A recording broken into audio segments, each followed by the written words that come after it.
was there for about a year and a half doing that as a bartender, and got a friend who had just reached out and said, this new place is opening. It's like this really high-end, like just progressive, like Italian concept that's doing nothing but craft cocktails. And this was like the beginning of 2010. So yeah, cocktails, bars and cocktails weren't really back in full swing yet, at least not in Texas. I think that's around the time that Williams and Graham opened, right? It was, yeah. Sort of 2008, 2009, 10. Yeah, that's right at the beginning, yeah. I would say it was one of those moments where you're like, okay, I actually might have some kind of credibility here. Like, if I want to pursue this, I could probably do this for longer than, the next 3 years, and then figure out what I'm going to do, after you cross your mid-20s. Yeah.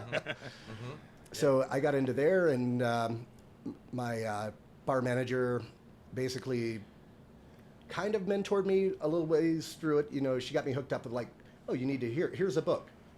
Go and read about all of these techniques, and then we can practice. And so she really got me started on the cocktail side of things. And I think it was that moment is about the time where I was like, this is actually something I could get really good at. And if I can actually study, there's like, it's almost like an endless world. New spirits are coming out all the time. New techniques keep getting brought up. Like nobody was talking about fat washing or milk punches, in 2010. Again, at least not in the mainstream or to any other like major level. So like it's all those small things that you just start working on, and the more you work on your own palate, I don't know. It seems like one of those things you could do for the rest of your life. Yeah, dude, you become a lifer. Yeah. Do you consider yourself a lifer? Is that? Oh, I mean, let's see. This is year 25 in the full service industry. Yeah, I think if I was going to change it up, I would have to do it like really soon because I'm already 42. Right. Yeah, I feel you, man. Yeah, and we were talking. Again, we don't know what order this podcast it feels is. like just one stream of consciousness that I come back to. Yeah. When the mic's in front of my face. Exactly. It's like we were just talking about this, I swear. Exactly. Like 2 weeks ago or a week ago. But how there's like, it feels like a stigma has been removed from like being a lifer in the industry as far as like bartenders. Like people are now seeing that as like, you don't hear like, oh, get a real job or what are you pursuing outside of this? What do you really do? What do you really do? That's my favorite. Exactly, because it is like something that you can, like you said, there's so much passion behind it. There's so much to learn about it. It's a deep industry that's more than just shaking and stirring drinks. Oh, absolutely.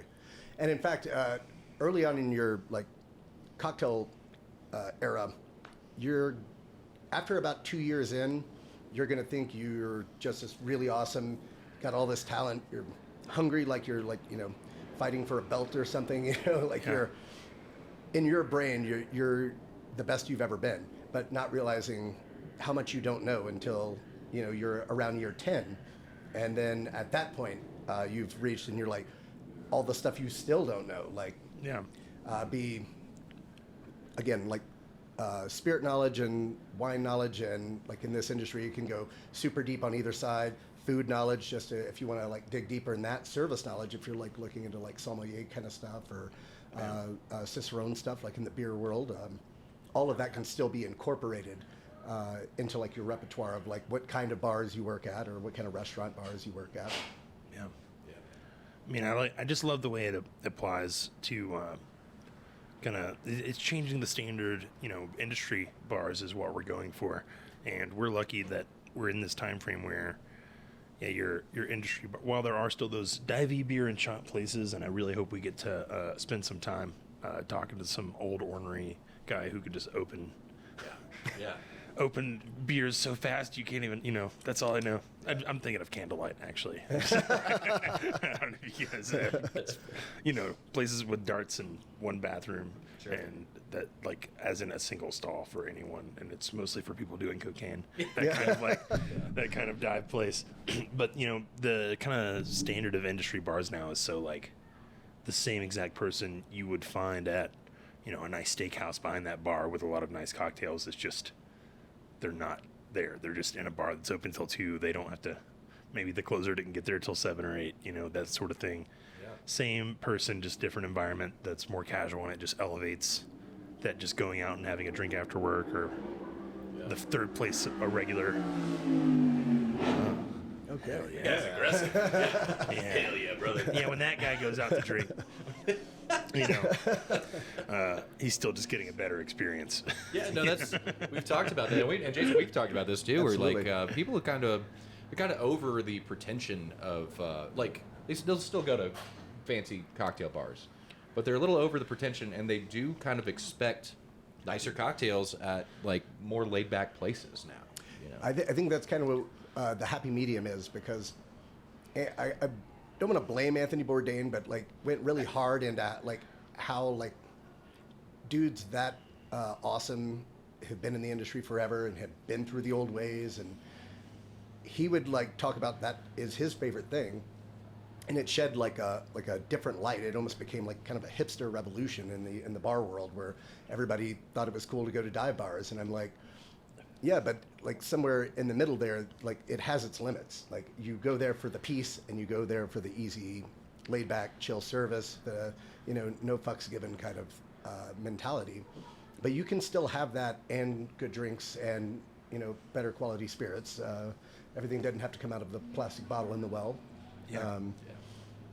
And yeah, I would say that kind of is what happened with me at some point, because There's so many Sorry. external things happening. That's a little technical. We're just rolling malfunction. with it, baby. Hold We're on. ripping Keep talking, it, I'm dude. gonna but fix this. if you want to look at it like I was in nothing but like I should have talked about this earlier. It's like when you're on the rise, like you're just getting into cocktails, and like I said, you feel like a hot shot. You're like, oh man, I'm learning how to do this, and Yeah.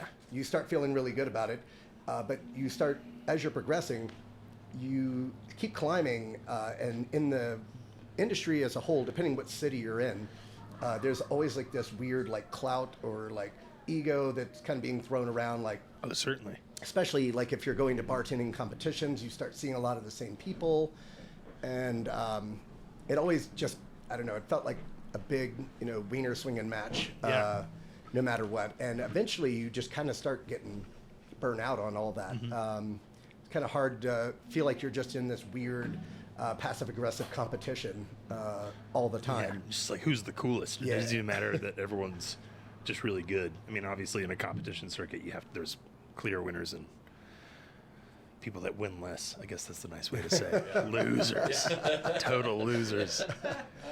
But yeah, it's that sort of mentality. It's like, this is also, an enjoyable way to work and pay your rent, but also, have a social and engaging and fun experience while you're getting your bills paid, when you're not doing the things you're passionate about outside of work, right? So, Right.